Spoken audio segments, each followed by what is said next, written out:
confinements et c'est la crise pour l'Église catholique. 30 à 40% de baisse des recettes des diocèses fragilisés. L'Église va-t-elle s'appliquer un plan d'économie, une cure de rigueur? Mon invité, Monseigneur Éric de Moulin-Beaufort, président de la Conférence des évêques de France. Le tête-à-tête. Mathieu Béliard. Éric de Moulin-Beaufort, bonjour. Bonjour monsieur, bonjour à tous. Alors je le disais, plus de messes, plus de quêtes, plus de cérémonies, mariage, baptême, plus de recettes pour l'Église. Il vous manque 90 millions d'euros. Oui, c'est ce qui manque effectivement actuellement après 2 confinements. Il faut comprendre que nous avons 2 types de ressources. Les dons qui sont faits à l'occasion d'un mariage, à l'occasion d'un baptême, à l'occasion des messes chaque dimanche. Alors quand tout ça est interdit, bien tout ça n'existe plus.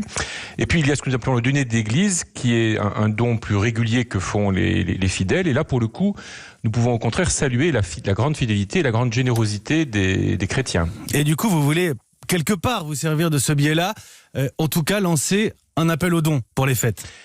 Oui, en fait, la campagne que nous lançons aujourd'hui, c'est d'abord une campagne pour dire merci, parce que de fait, nous sommes assez impressionnés par la fidélité, la générosité de tous ceux qui participent au denier.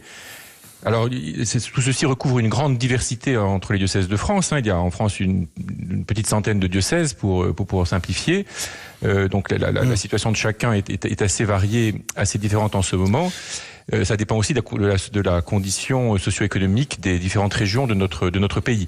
Mais fondamentalement, nous voulons dire merci à tous ceux qui donnent et encourager ceux qui n'ont pas encore fait leur don, à le faire, bien sûr. Oui, c'est un double merci. Il y a merci et merci d'avance quelque part pour ce qui pourrait arriver après. Alors on racontait dans le journal de 7h30 tout à l'heure que désormais on peut pratiquer le don par SMS pour l'Église. Est-ce qu'il va y avoir au sein de l'Église française une cure de rigueur, une cure d'austérité? Je pense en particulier à la vente d'actifs, peut-être à des licenciements.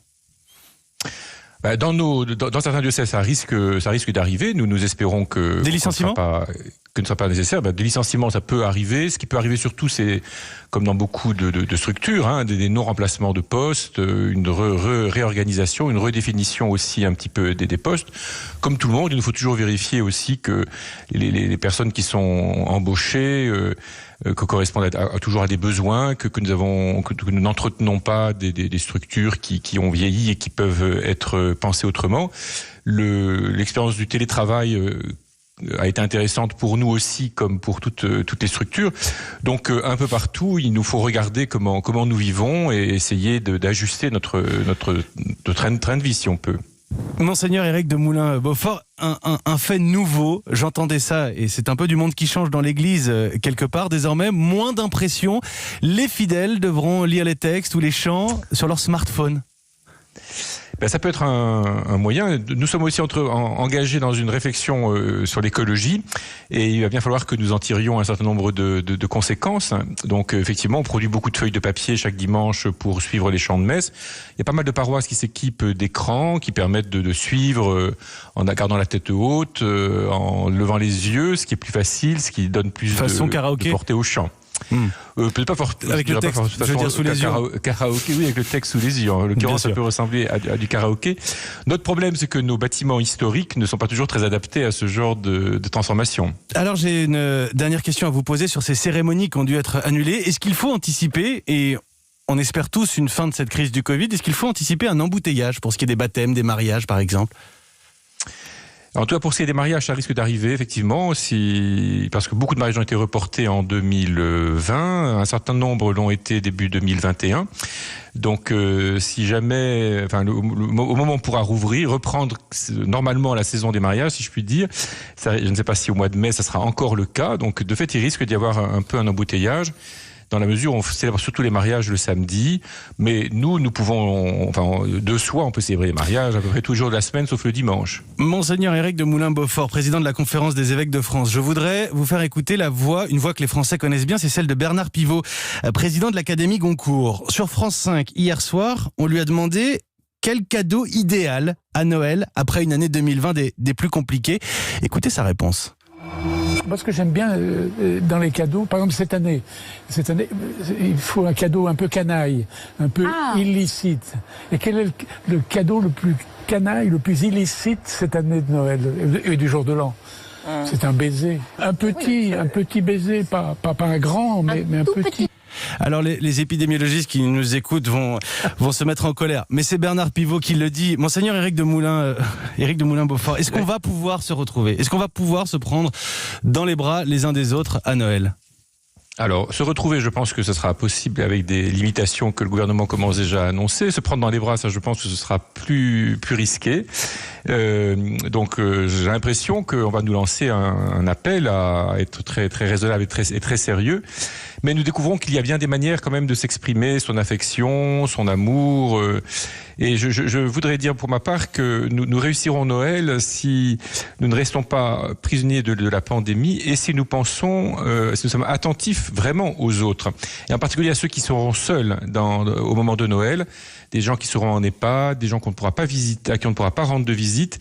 Il faut que nous soyons imaginatifs et que nous regardions un peu au-delà du cercle restreint de nos proches pour penser et essayer de manifester quelque chose à ceux qui seront seuls dans cette nuit-là. Alors, comme le disait le généticien Axel Kahn sur Europe 1 il y a quelques jours, il n'est pas question pour vous de décaler Noël au mois de juin. Il n'est pas question de décaler Noël au mois de juin. Je pense que pour l'Église catholique, c'est plus compliqué que pour... Noël répond à un cycle liturgique au mois de juin. Nous sommes après le temps pascal. Donc on va avancer. Il faut surtout marquer que la vie avance. C'est-à-dire qu'il n'y a pas que l'épidémie dans la vie. Et il y a des réalités plus fortes, plus profondes que l'épidémie vient peut-être... L'épidémie vient compliquer la célébration, mais qui existe malgré tout. Donc il y a tout un cycle de la vie que l'épidémie n'empêche pas quand même. Une dernière question et un mot d'actualité. La loi contre le séparatisme a été présentée hier. L'islamisme radical est visé. Toutes les religions sont concernées. Je voudrais simplement votre sentiment, votre regard sur ce texte. Est-ce que vous y voyez là un texte équilibré ou est-ce que vous vous dites que les catholiques subissent finalement un dommage collatéral ?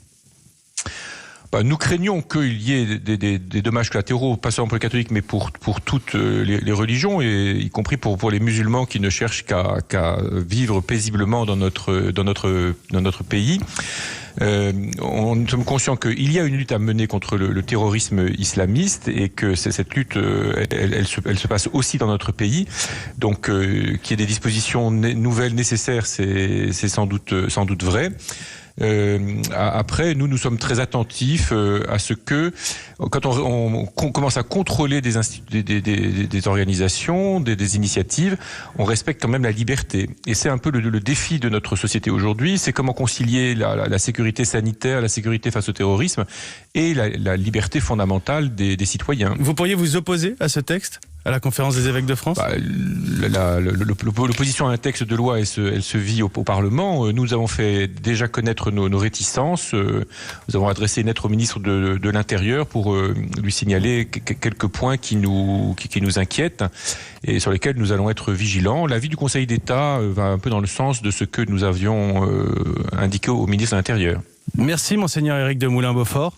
Merci à vous. Bonne préparation à Noël à tous. Président de la Conférence des évêques de France, le tête-à-tête Europe Matin en direct. En direct depuis Reims en duplex ce matin avec les moyens techniques de Christophe Giustiniani.